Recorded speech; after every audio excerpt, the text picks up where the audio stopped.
News.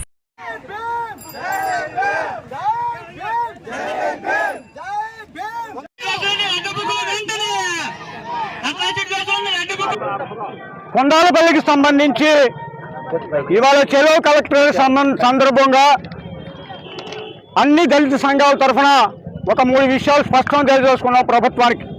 Number 1, ఏదైతే సెక్షన్లో వాళ్ళకి అప్లికేబుల్ అవుతున్నాయో 120 బిఎన్ఎస్ 126 బ్రాకెట్లో 2, 351 బ్రాకెట్లో 2 ఇదే సెక్షన్ల క్రింద గత 3 నెలల జనవరిలో ఒక రాజకీయ నాయకుడిని అరెస్ట్ చేసి అంబటి రాంబాబుని అరెస్ట్ చేసి రిమాండ్కి పంపించారు. అదే సెక్షన్లు ఇక్కడ వర్తించవా, వీళ్ళని ఎందుకు వారం రోజులైనా రిమాండ్కి పెట్టలేదు అని చెప్పి మేము అడగదలుచుకున్నాం. ఇక రెండవ అంశం, లోకేష్ గారు మీ చేతిలో రెడ్ బుక్ ఉంది, పోలీస్ అధికారులు మీ కనుసన్నల్లో ప్రభుత్వ కనుసన్నల్లో ఉన్నారు, చాలామందిని జైలుకు పంపిస్తున్నారు. ఇవాళ ఐటీ చట్టం ప్రకారం వ్యక్తిత్వ హననం చేస్తే అది కేవలం 2 ఏళ్ళు 3 ఏళ్ళు శిక్ష అయినప్పటికీ ఆ నేర తీవ్రతను గమనించి మీరు వాళ్ళని జైల్లో పెడతా ఉన్నారు. ఇది అంతకంటే తీవ్రమైంది. ఇది ఒక వ్యక్తిని హననం చేసింది కాదు, ఒక జాతిని హననం చేశారు. చనిపోయినటువంటి శవానికి కూడా హక్కులు ఉన్నాయి. అక్కడ జాతిని, చనిపోయిన వ్యక్తిని అవమానించిన దాని కారణంగా ఏదైతే మీరు చేబ్రోలు కిరణ్ లాంటి వాళ్ళని లోపలేశారో అదే చట్ట ప్రకారం అదే స్ఫూర్తితో కొండాలపై దోషులను కూడా అర్జెంటుగా లోపల పెట్టాలని చెప్పి మేము డిమాండ్ చేస్తూ ఉన్నాం.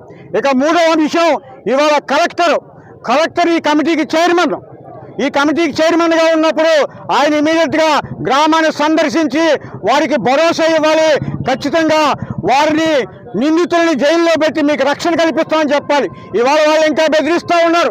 పగిలిపోయిన సీసాలు, కత్తులు, ఆయుధాలు అయితే చట్టాన్ని చిక్కుపోతామని చెప్పి బీడీ సీసాలు పగలగొట్టి పొట్లో పరిచే పరిస్థితి. ఇవాళ మేము పోలీసు వాళ్ళని అడగదలుచుకున్నాం, మారణ ఆయుధాలు లేవు అని చెప్పే వంకతో 307 మీరు పెట్టలేదు.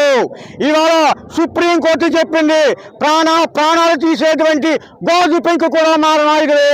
కాబట్టి వాళ్ళు మారణాయుధులతో మా మీద దాడి చేశారు.